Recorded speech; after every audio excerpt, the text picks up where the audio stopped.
It's time for me to sing again. Here's Walt. Just turn your wheel on your automobile and come on in for an honest deal at Walt's Auto Service Plus. See Walt, the singing mechanic, 5 blocks west of Stormont Vale on 10th. He'll keep your car humming, too.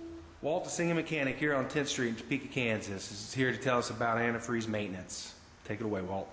All right, here we go. First thing, number one cause of the repairs in my shop is due to lack of changing your antifreeze out. It does lots of damage to the vehicle. We've all heard of head gaskets and intake gaskets, and that's usually the symptom, not the cause. The cause has always been the antifreeze. I got a couple little pieces over here. I don't know if Lonnie can zoom in on this and see this is a bad head gasket. At the top here, it's broken. You can see some pink antifreeze. That antifreeze is supposed to last 5 years, 150,000 miles. They've had problems with it, and now they say it's about every 30,000 you want to change it. The other things are intake gaskets. You can see around the hole inside here where the gasket's been eaten up on this gasket, and this is another tech motor. Same thing, the gasket's been gone, and then you can actually damage the engine if the antifreeze gets down inside the engine. A couple of just simple things to look for. When we look inside the radiator, you can visually look down inside there and it should look green if you got the green antifreeze, or a little red or pink if you have the red antifreeze in it. Or if you don't have a radiator cap that you can take off. By the way, never take these off when it's hot. Make sure it's a cool motor. If the radiator cap isn't there, we have something called a coolant reservoir, a little coolant tank here. You can look down inside there and it should be, like I said, a green or a red.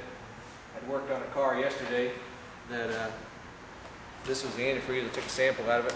This was the antifreeze and what it looked like when it came out.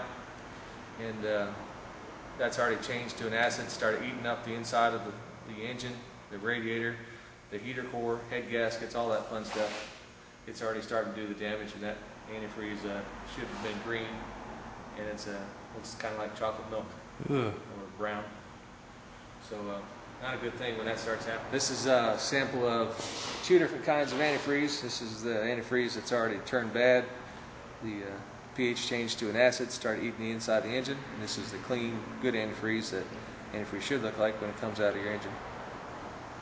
So pretty much all we want to do is get in here and check inside the radiator. And if you look inside there, we can see with a little tester here, we get enough antifreeze on it. It fills up, and we can test and see how good the antifreeze is. And you see it's nice and green here. You don't have any brown stuff, and it's floating up 5 little balls here, which means it's protected to 34 degrees below zero. So this vehicle is in good shape on this one. The biggest thing is, like I said, change this antifreeze.